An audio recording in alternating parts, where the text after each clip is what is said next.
Hello dears, welcome to study with C. तो आज से हम शुरू करने जा रहे हैं चैप्टर नंबर 5 समांतर श्रेणियां, जो कि हमारा अर्थमेटिक प्रोग्रेशंस है। ठीक है, ये है 10th मैथ्स और इसमें हम 5.1 पहला क्वेश्चन करेंगे। क्वेश्चन कुछ इस प्रकार से है, निम्नलिखित स्थितियों में से किन स्थितियों में समग्र संख्याओं की सूची एपी है और क्यों। एपी का मतलब अर्थमेटिक प्रोग्रेशंस। अब सबसे पहले हम समझ लेते हैं भी अर्थमेट्रिक जो प्रोग्रेशंस है हमारी होती क्या है, यानी कि समांतर श्रेणियां क्या चीज है। सबसे पहले आप इस चीज से घबराए नहीं, इस शब्द से घबराए नहीं। समांतर श्रेणियां जो है ये बहुत सामान्य शब्द है। ठीक है, समांतर श्रेणियां। सबसे पहले श्रेणियां समझते हैं, बहुत इजी चैप्टर है ये, बहुत सिंपल है। श्रेणियां से अर्थ ये है कि आप ऐसे समझे कि कोई श्रेणी जैसे है ना, श्रेणी जैसे कोई मानता है ना, फर्स्ट श्रेणी, सेकंड है ना, पहली श्रेणी, फिर दूसरी श्रेणी, इस तरीके से है ना, एक श्रेणी के बाद दूसरी श्रेणी, या कुछ संख्याओं का समूह है उसको भी श्रेणी बोल देते हैं। अब श्रेणियों में भी उसके बाद आती है समांतर श्रेणी और एक अलग प्रकार है गुणोत्तर श्रेणी, जो हमारे सिलेबस में नहीं है। हम समांतर श्रेणी के बाद में बात करेंगे। समांतर श्रेणी मतलब समान अंतर वाली श्रेणी।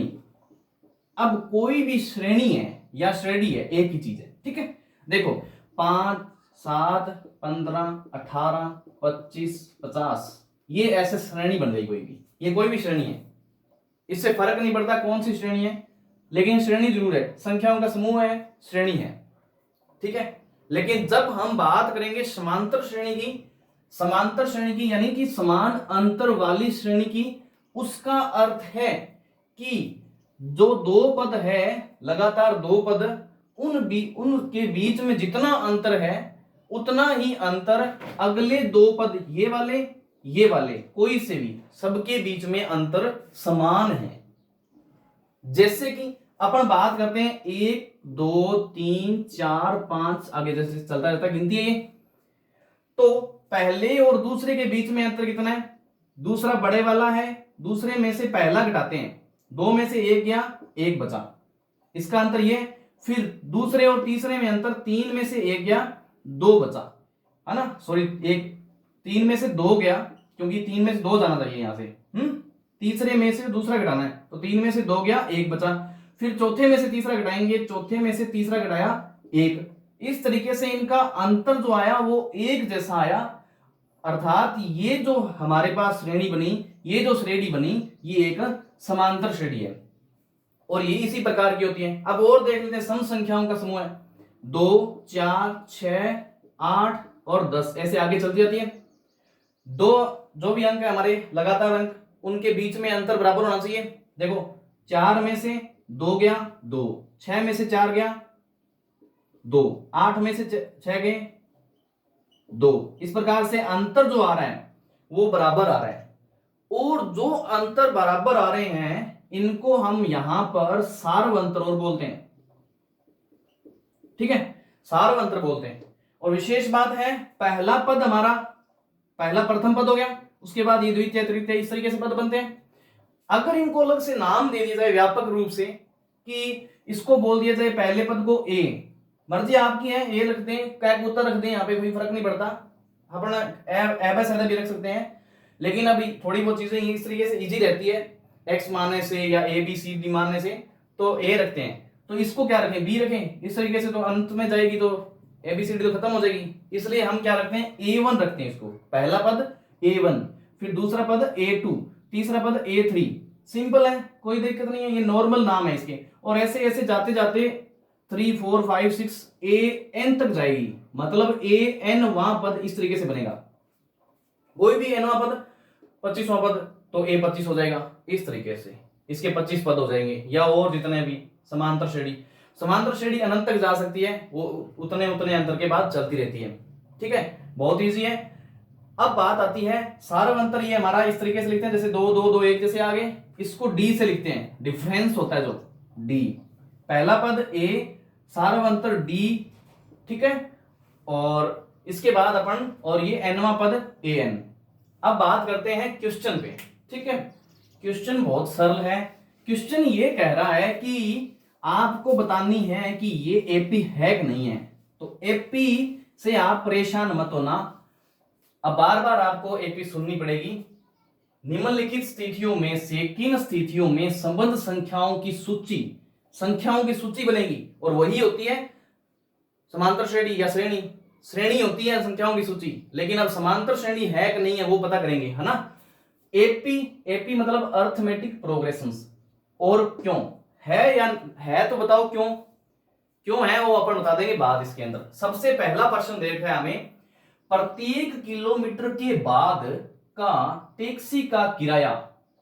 ठीक है, अपन जब टैक्सी पर बैठते हैं तो किलोमीटर के हिसाब से हमारे यहाँ के इलाके में जैसे किलोमीटर के हिसाब से कम चलता है, सीधा हिसाब लगता है। बड़ी सिटीज में जाएंगे तो वहां पे किलोमीटर के हिसाब से लगता है। आपने कभी फिल्मों में देखा होगा मीटर सा लगा होता है और वो मीटर घुमा के और स्टार्ट करती है टैक्सी, है ना। जितना किलोमीटर हुआ उसी हिसाब से उसका किराया लग जाता है, और बहुत सरल तरीके से लास्ट में किराया बता देते हैं।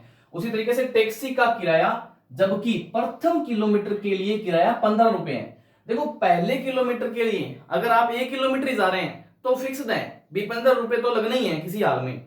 लेकिन अब आगे और जा रहे हैं, जैसे और प्रत्येक अतिरिक्त और आगे किलोमीटर के लिए किराया 8 रुपए है। जैसे पहले किलोमीटर के लिए आपने 15 रुपए दे दिए, अब आप 2 किलोमीटर जाना चाहते हो तो दूसरे किलोमीटर का जो किराया 8 रुपए और जुड़ जाएगा साथ में। ठीक है, इस तरीके से आप तीसरे किलोमीटर के लिए जाना चाहते हो तो 8 रुपए और जुड़ जाएंगे, और चौथे के लिए जाना चाहते हो तो 8 रुपए और जुड़ जाएंगे। इस तरीके से जुड़ते जाते हैं, ये नॉर्मल कंडीशन है। अब आप कोई बोलेंगे भी हम 25 किलोमीटर चलेंगे तो पहले किलोमीटर का 15 रुपए लग गया, बाकी जो 24 किलोमीटर है उसका 8 के हिसाब से गुना करके लिख देंगे, ये टोटल रुपए आ जाएंगे इसके। ठीक है ना, तो यही सिंपल सिस्टम है। इसी तरीके से वहां पे किराया लगता है। अब अपन इसकी बात करते हैं कि ये चीज जो बनी ना, ये क्या समांतर श्रेणी में है क्या, ये अर्थमेटिक प्रोग्रेशंस में है क्या, एपी में है क्या। एपी से घबराना मत भाई। ठीक है, तो हम पहले मान लेते हैं, माना प्रथम पद ए बराबर 15 रुपए। देखो पहले किराए के लिए, पहले किलोमीटर के लिए जो किराया लगा उसको प्रथम पद ए मान लेते हैं। ठीक है, वो 15 रुपए लगा, और तथा nवें किलोमीटर के लिए किराया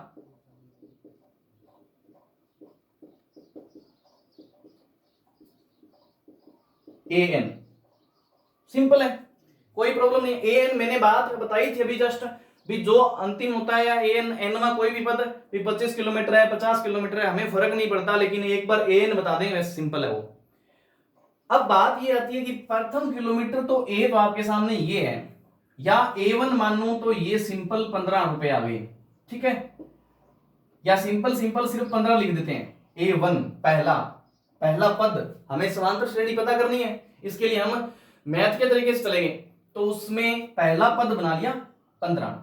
अब जब हमें चाहिए दूसरा पद, इसका अर्थ है A2 चाहिए, इसको किस तरीके से निकालेंगे। इसको निकालने के लिए हमें चाहिए कि 15 में या A1 में क्या जोड़ दें, D जोड़ दें। D क्या होता है, यहां पर D हमारे पास सार्व अंतर रहेगा, और D सार्व अंतर रहेगा वो है 8 रुपए। क्यों बना, क्योंकि वो हर किलोमीटर के लिए किराया 8 रुपए है। ठीक है, तो इसमें जोड़ते जाते हैं आगे।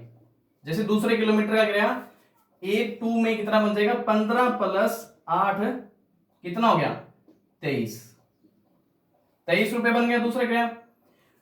तीसरा किराया A3 23 प्लस, मतलब इसके अंदर और 8 जोड़ेंगे, है ना। 23 रुपए तो हमारे 2 किलोमीटर चले उतने में लग गए। अब 23 में भी 8 और जोड़ने हैं तो ये हमारे पास बना 31 रुपए। ठीक है, इस तरीके से एक और निकाल लेते हैं A4। 31 में हम क्या करते हैं, 8 और जोड़ते हैं भाई। अगला चौथा जो किलोमीटर होगा उसमें 8 रुपए और जुड़ जाएंगे ना, हमें 8 रुपए और देने पड़ेंगे ना, तो वो 8 रुपए इसके अंदर जोड़ेंगे तो वो 39 रुपए बन जाएंगे। अब हमें बताना है कि ये जो हमारे पास श्रेणी बन गई है, देखो पहला A1 15, A2 23, A3 31, A4 39, ये जो हमारे पास श्रेणी बन गई, ये किस तरीके की श्रेणी है, ये एपी है कि नहीं है या समांतर श्रेणी है कि नहीं है, वो हमें बतानी है। तो उसके लिए हम निकालते हैं डी, जो हमारा सारवंतर होता है। ठीक है, तो सबसे पहले ये मैंने आपको पहले जस्ट समझाया था कि हम क्या करते हैं, दूसरे पद में से पहला पद माइनस करते हैं, घटाते हैं, और तीसरे पद में से दूसरा पद घटाते हैं। अगर सारवंतर एक जैसा आ जाता है तो क्या हो जाता है, ये समांतर श्रेणी है, नहीं तो समांतर श्रेणी नहीं है, सीधा सीधा बता देंगे। तो सबसे पहले क्या काम करते हैं, समांतर श्रेणी के लिए A2 माइनस A1, A2 जितना है उसमें से A1 घटाएंगे, A2 23 है और A1 कितना है 15, घटाया तो कितना आया 8, सही है, 23 में से 15 जाएंगे तो 8 है। अब देखो A3 में से A2 घटाना है, ना कि A3 में से A1 घटाएंगे, क्योंकि दो लगातार जो हमारे संख्याएं होती है, पद होते हैं, उनको घटाना होता है। ठीक है, इसको घटा सकते हैं, कोई प्रॉब्लम नहीं है, जैसे A4 में से A3 घटा लेंगे, लेकिन बाद में A4 में भी घटा के दिखा देंगे।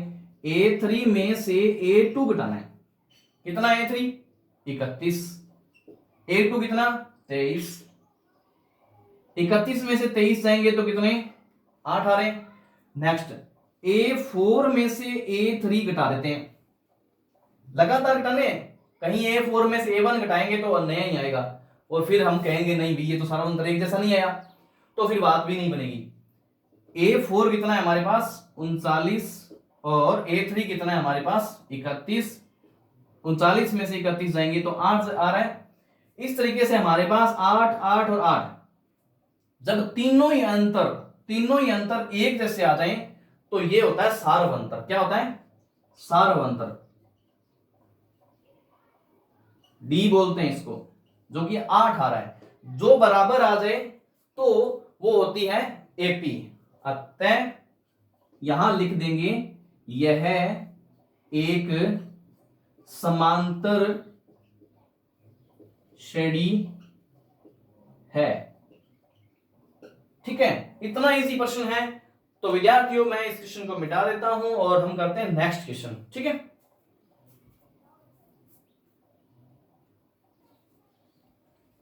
तो ये क्वेश्चन है इसका सेकंड, नॉर्मल ही है।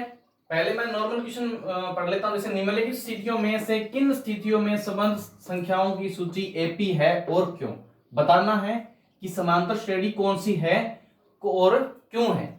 क्यों का आपको पता ही है, सारवंतर अगर एक जैसा आ जाए तो हम बता देंगे भी समांतर श्रेणी है, और नहीं आया एक जैसा सारवंतर तो समांतर श्रेणी नहीं है। ठीक है, क्वेश्चन इस प्रकार से है, बहुत ध्यान से समझना है इस क्वेश्चन को, इजी वाला क्वेश्चन है। किसी बेलन से यहां पे परेशान होने की आवश्यकता नहीं है, जैसे हमारे सिलेंडर होता है गैस वाला, वो उसको बेलन ही बोलते हैं, है ना, बेलनाकार होता है वो। किसी बेलन में उपस्थित हवा की मात्रा, उसके अंदर जितनी हवा है उसकी मात्रा, जबकि वायु निकालने वाला पंप प्रत्येक बार, कोई पंप है वायु निकालने वाला, वो प्रत्येक बार बेलन की शेष हवा का मतलब जो बची हुई हवा है, बाकी बची हुई हवा, उसका 1/4 भाग बाहर निकाल देता है।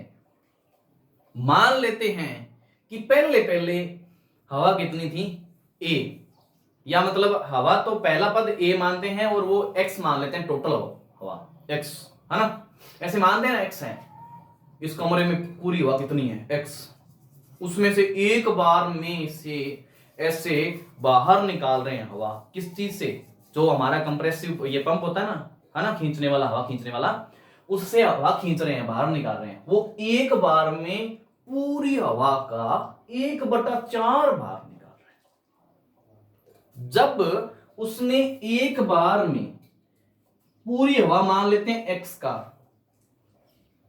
1/4, मतलब इसी X का ही 1/4 भाग बाहर निकाल दिया, मतलब माइनस करना पड़ेगा। देखो पहले वाले प्रश्न में क्या था, जोड़ रहे थे, अगले किलोमीटर के लिए किराया बढ़ रहा था, वही वहां पे अगर माइनस वाला हो जाता तो मजे ही लग जाते ना, क्यों? अगले वाले किलोमीटर में 8 रुपए घट जाते तो और फायदा हो जाता ना, हम तो रुपए देते ही नहीं, उल्टा उनसे ले लेते किराए टैक्सी वाले से। लेकिन यहां विशेष बात यह है कि माइनस हो रहा है। क्यों हो रहा है? क्योंकि वहां निकाली जा रही हवा, वहां जुड़ रही थी, वो कंडीशन पर डिपेंड करता है, वो बताया जाएगा आपको, और आपको प्रश्न में दिख जाएगा कि कहां जुड़ रही है चीजें। और मतलब समांतर जो श्रेणी है या कोई श्रेणी है बढ़ रही है ना, धनात्मक दिशा की ओर, और कोई श्रेणी जो हमारे पास है ऋणात्मक दिशा की ओर घट रही है, जैसे ऋणात्मक दिशा की ओर जा रही है। तो यहां पर पहले हवा पूरी थी, जितनी भी थी उस बेलन में, बेलन मतलब सिलेंडर, ठीक है। और अब हवा हमारे पास इसके अंदर से 1/4 भाग निकाल दिया उस पूरी हवा में से। तो मान के चलो कि हमारे पास पहले कोई ड्रम था या सिलेंडर था, उसके अंदर 10 लीटर पानी था। अब उसमें से उसका कुछ भाग अपन 1 लीटर ही निकाल लेते हैं, ठीक है। या एक काम करते हैं, उसका आधा निकाल देते हैं अपन, मतलब कंफ्यूजिंग ना लेकर 10 लीटर वाले ड्रम में से आधा पानी एक बार में निकाल देते हैं। तो क्या होता है कि पहले पहले 10 लीटर था उसमें, उसमें से आधा निकालना है, 10 का आधा। यहां पे 1/4 वाला मीटर है, थोड़ा सा अलग लगेगा आपको, ये वाला इजी लगेगा। इसका अर्थ है 10 का आधा 5 लीटर एक बार निकाल देते हैं, तो अगली बार बचा हमारे पास 5 लीटर उस ड्रम में। अब 5 का आधा निकालना है, तो 5 गुणा 1/2, इसका अर्थ है 5 में से 2.5 या 2.5 निकालेंगे तो बचा पीछे 2.5। अब 2.5 का भी आधा निकालना है, तो 2.5 माइनस 2.5 का 1/5 है ना, तो ये 1.25 बचेगा लगभग। इस तरीके से देखो पहले कितना बचा, सबसे पहले 10 था, 10 से सीधा आधा हुआ 5, कितना अंतर हो गया 5 का। फिर सीधा ही आधा हुआ 2.5, 5 का आधा 2.5 हुआ, सिर्फ अंतर 2.5 का रहा, यहां पे 5 का, यहां पे 2.5 का, और यहां पर कितना अंतर रहा, सिर्फ 1.25 का। इस तरीके से अंतर तो बदलते गए, क्योंकि उसके अंदर जो आयतन था वो बदलता गया हर बार। और ये जो क्वेश्चन है कुछ इसी प्रकार का प्रश्न, बहुत सरल है ना। तो अब करता हूं मैं इस प्रश्न को सही तरीके से।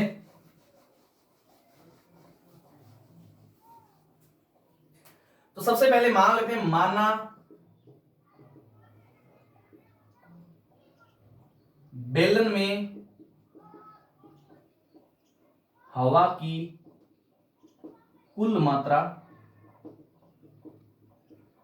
A बराबर x मान लेते हैं, टोटल A तो पहला पद है ना, x मात्रा है उसकी, ठीक है। तथा nवीं बार हवा निकालने पर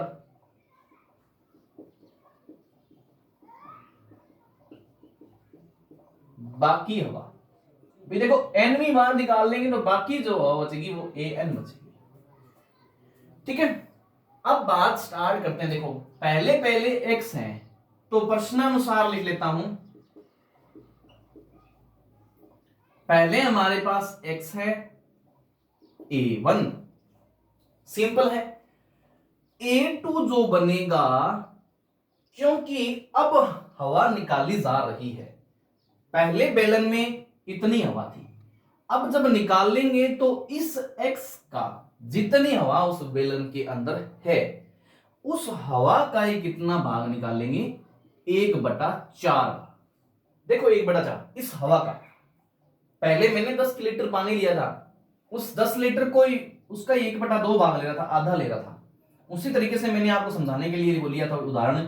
अब मैं समझा रहा हूं कि x का, उसमें x लीटर हवा है या x हवा है, कितनी भी है हमें कोई फर्क नहीं पड़ता। मानिए x में से 1/4 घटा रहे, उसका मतलब 1/4 हिस्सा घटा रहे, 1/4 हिस्सा बोल देते हैं, है ना। तो ये जब घटाएंगे तो ये हम लेंगे x, इधर ले लेते हैं, ये x तो है ही, और ये माइनस x/4 कर लेंगे, ये एलसीएम ले लेंगे। यहां पर कंफ्यूज होने की आवश्यकता नहीं है, एलसीएम लेना पड़ेगा, लघुत्तम लेना पड़ेगा, ठीक है। तो आपको पता है कि लघुत्तम यहां पर जैसे इसके नीचे कुछ नहीं होता, तो हम 1 लगा लेते हैं, ठीक है। और इसका ले रहे हैं लघुत्तम, तो हम देखो यहाँ पे 1 जब होता है तो इधर वाली जो जितनी भी संख्या होती है वो लघुत्तम में ले लेते हैं 4 की 4। इजी है। लघुत्तम का थोड़ा सा नियम मैं आपको समझा दूंगा इसी बीच क्लास के अंदर चलते ही, लेकिन थोड़ा सा अलग से। अब मैं बताता हूं आपको कि इसमें किस तरीके से लेंगे। देखो 4 इधर देखो इसके अंदर मल्टीप्लाई हो जाता है इसका 4x और माइनस, और यहां पर सीधा सीधा x रह जाएगा। ये 4x में से 1x जाएगा तो बच्चा कितना 3x और बटा में 4। ये हमारा a2 बना 3x बटा 4। घबराना नहीं है, बहुत सरल है। तो मैं थोड़ा सा आपको बता देता हूं कि किस तरीके से एलसीएम लेंगे, लघुत्तम किस तरीके से लेते हैं। और सिंपल तरीके से बताता हूं। पहले तो हम चौथी पांचवी क्लास में पढ़ते हैं, वो तरीका बताता हूं थोड़ा सा आपको हल्का सा, तो आपको क्लियर हो जाएगी मैटर किस तरीके से। जैसे मैं एक काम करता हूं, आधे में से जैसे 1/2 में से 1/4 घटाते हैं हम, सबसे सरल मान लेते हैं, या उससे भी सरल 2 में से 1/3 घटाते हैं, ये उससे भी सरल है, ठीक है। सबसे पहले हम क्या काम करते हैं, इसके बटा में, जिसके बटा में कुछ नहीं होता 1 लगा देते हैं, ठीक है। अब 1 और 3 का लघुत्तम लेते हैं, तो देखो 1 और 3 है ना, इन दोनों का गुणा देखते हैं, इसका लेते हैं गुणनखंड विधि से इस तरीके से। ये देखो 1 और 3 है ना, यहां पर जो मैटर आएगा ना वो उसका लघुत्तम होगा। तो ये 1 का तो भाग देने से 1 ही आएगा, 3 का दे देते हैं, ये एक बार चला जाता है पूरा। तो यहां पर इसका जो बना, मतलब 3 में 3 का भाग दिया, एक बार चला गया, ये जो बना ये इसका क्या होता है लघुत्तम। तो हम लेंगे 3 लघुत्तम। जैसे ही हमने 3 लघुत्तम लिया, इस संख्या में ये वाली लघुत्तम वाली संख्या, इस संख्या में इसका भाग देना होता है, 3 में 1 का भाग देंगे। कितनी बार, 3 बार जाएगा पूरा। इस 3 में 3 बार भाग देंगे तो यहां पर कितनी बार जाएगा, 3 बार जाएगा पूरा, ठीक है। और अब ऊपर जो गुणा करना होता है, इस संख्या का गुणा करना होता है, जितनी बार भाग चला गया वो। देखो इस जो जितनी बार चला गया, अभी ये 3 है ना, इस 3 का इसके साथ 2 के साथ गुणा करना है, 3 गुणा 2 लिखना पड़ेगा, और माइनस, फिर इस 3 का इस 3 में भाग देंगे, इस 3 में इस 3 का भाग देंगे दरअसल, तो 3 एकम 3। अब ये 1 जो है आपको दिख रहा है, इस 1 के साथ गुणा करना पड़ेगा, तो 1 गुणा 1। परेशान होने की आवश्यकता नहीं है, धीरे धीरे दोबारा देखना इसको, बहुत ही सरल है। ये मिटा देता हूं मैं, 3 दूनी 6 आ जाएगा, और 1 में 1 गुणा 1 और 3, 6 माइनस 1 और बटा 3, 5/3 इसका उत्तर आ गया। 6 में से 1 गया 5/3। ये तो इसका हुआ। मैं इसको छोटा सा इसको और करवा देता हूं आपको, किस तरीके से लघुत्तम लेंगे, है ना। 2 और 4 का लघुत्तम लेना है दरअसल, इस तरीके से, ठीक है ना। तो 1 बार 2 का भाग देंगे तो 1 बार चला जाएगा, और ये 2 बार चला जाएगा, फिर 2 का भाग देंगे तो ये 1 बार चला जाएगा, ये 1 बार चला जाएगा। इन दोनों का जो गुणा आएगा, 2 दूनी 4, ये हमारा इसका एलसीएम होता है। नॉर्मल से नॉर्मल मेथड है ये। जिन विद्यार्थियों को ये आता है तो ये फटाफट स्किप कर सकते हैं, आगे आगे जा सकते हैं फटाफट ना। 4 लघुत्तम लिया, इस 4 में इस 2 का भाग देंगे, इधर वाली संख्या का, इसके नीचे वाली संख्या का। 4 में 2 का भाग दिया, 2 बार लग गया, 2 दूनी 4 होता है। इस 2 का गुणा इस 1 से करेंगे तो 1 गुणा 2 कर देंगे, और माइनस बीच में है तो माइनस लगा देंगे, और इस 4 में 4 का भाग देंगे, 1 बार जाएगा, और 1 का गुणा 1 से कर देंगे, क्योंकि जो 1 बार गया वो और ये, है ना। 1 दूनी 2 और ये 1 कम 1 और बटा 4, 2 में से 1 क्या, 1/4। तो ये इसका 1/2 में से 1/4 घटाएंगे तो 1/4 बचता है। आधे में से 1/4 घटाएंगे तो वैसे भी 1/4 बचता है। तो इस तरीके से ये लघुत्तम विधि है ना। आप ये जिन विद्यार्थियों को आता है वो आप आगे क्वेश्चन पे ध्यान देंगे, ठीक है। अब अपन काम करते हैं थोड़ा सा, और थोड़ा हेवी मैटर हो जाएगा, बहुत थोड़ा सा अलग हो जाएगा, सिंपल है वैसे। नेक्स्ट निकालते हैं A3 वाला। A3 का अर्थ है कि जो हवा हमारे पास सिलेंडर में या बेलन में बची हुई थी, कौन सी हवा, अब सिर्फ इतनी बची, 3x/4 ही बची, ठीक है। ये जो हवा बची ना, इस हवा में से भी इसका ही 1/4 हिस्सा और निकालना है। समझे दोबारा, इस हवा में से इसी का ही 1/4 भाग बाहर निकालना है, क्योंकि हर बार जब निकाली जा रही है हवा उसका 1/4 भाग और निकालेंगे दोबारा। जैसे कि 10 लीटर में से मैंने क्या निकाला, 1/2 भाग पहली बार निकाला, कितना 5 लीटर, फिर 1/2 भाग दोबारा निकाला 2.5 लीटर, इस तरीके से निकालते जाएंगे, है ना। तो इसमें से 3x/4 में से इसी का ही 3x/4 का ही 1/4 भाग निकालेंगे, ना कि x का 1/4 भाग निकालेंगे। वो अगर बोल देता कि हर बार मूल जितनी हवा थी उसका 1/4 भाग निकाले जाओ तो बात अलग होती। वो ये बोल रहा है कि शेष हवा का, देखो शेष हवा का 1/4 भाग निकालना है, बहुत ही सरल बात है ना। तो इस शेष हवा का जैसे ही 1/4 भाग निकाल रहे हैं, तो यहाँ पे तो देखो 3x/4 पड़ा का वैसे का वैसा ही पड़ा है। इसको थोड़ा सोल्व करेंगे, देखो 3x तो 1 के साथ मल्टीप्लाई करेंगे तो 3x आएगा, नीचे 4 चौक 16 आ जाएगा, ठीक है। अब देखो 4 और 16 का लघुत्तम लेना है। अभी आपको लघुत्तम सिखाया था उस तरीके से आप एलसीएम ले लोगे, लघुत्तम ले लोगे, बहुत सरल तरीके से। यहां पर लघुत्तम मैं सीधा सीधा ले लेता हूं, 16 बनता है, ठीक है। जैसे ही मैंने 16 लघुत्तम लिया, 16 में 4 का भाग देंगे 4 बार जाता है, 4 3 12, 12x बन जाएगा इधर और माइनस बीच वाला, और 16 में 16 का भाग देंगे एक बार, 1 का गुणा 3x से करेंगे तो 3x आएगा। यहां बना 12x में से 3x गया 9x/16, इस तरीके से ये बना A3। अब हम निकाल लेते हैं A4, क्योंकि कुछ इस तरीके से 4 पद तक निकालें तब हम क्या बता सकते हैं, उसको थोड़ी सी संतुष्टिजनक क्वेश्चन को उत्तर दे सकते हैं कि ये हमारा क्या होगा, समांतर श्रेणी है कि नहीं है। जब मैं A4 निकालने वाला हूं तो हमारे सामने ये जो हवा बची इसके बाद, है ना, इसके बाद निकालने के बाद जब हवा बची, इस हवा में से 9x/16 हवा में से भी इसी का ही 1/4 भाग निकालना है। तो देखो 9x/16 माइनस 9x/16 का 1/4, इसका ही 1/4 भाग निकाल देंगे, ठीक है। और यहां पर देखें 9x/16 और 9x ऊपर वाला आ जाएगा, 16 चौका 64 होता है, ठीक है। यहां पर 64 ले लेंगे एलसीएम, ठीक है।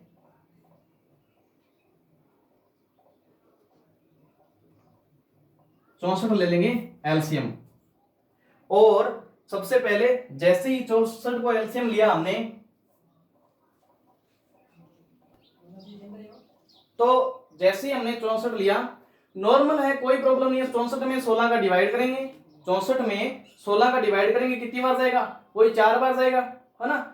और 4 का 9 से गुणा करेंगे तो 9 चौका 36x बनेगा, और माइनस 64 में 64 का डिवाइड करेंगे एक बार जाएगा और 9x बनेगा। यहां पर इजी है, 36 में से 9x निकाल लेंगे, जैसे 36 में से 9 निकाल देंगे सीधा सीधा, तो यहां पर बचता है 27, ठीक है। ये बचा 27x/64।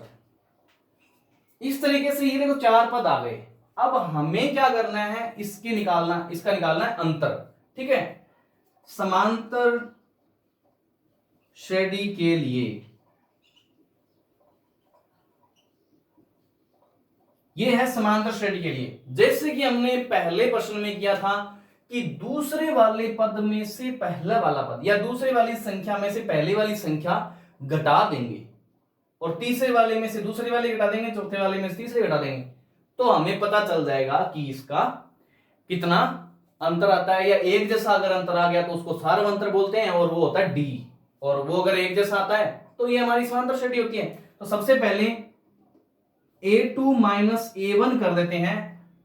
What is A2? A2 is 3x/4 minus x करेंगे A1, ठीक है। अब फिर एलसीएम लेंगे, बहुत इजी है, घबराना नहीं है एलसीएम से, जितनी बार प्रयास करेंगे प्रैक्टिस करेंगे ये बहुत इजी होती जाएगी, है ना।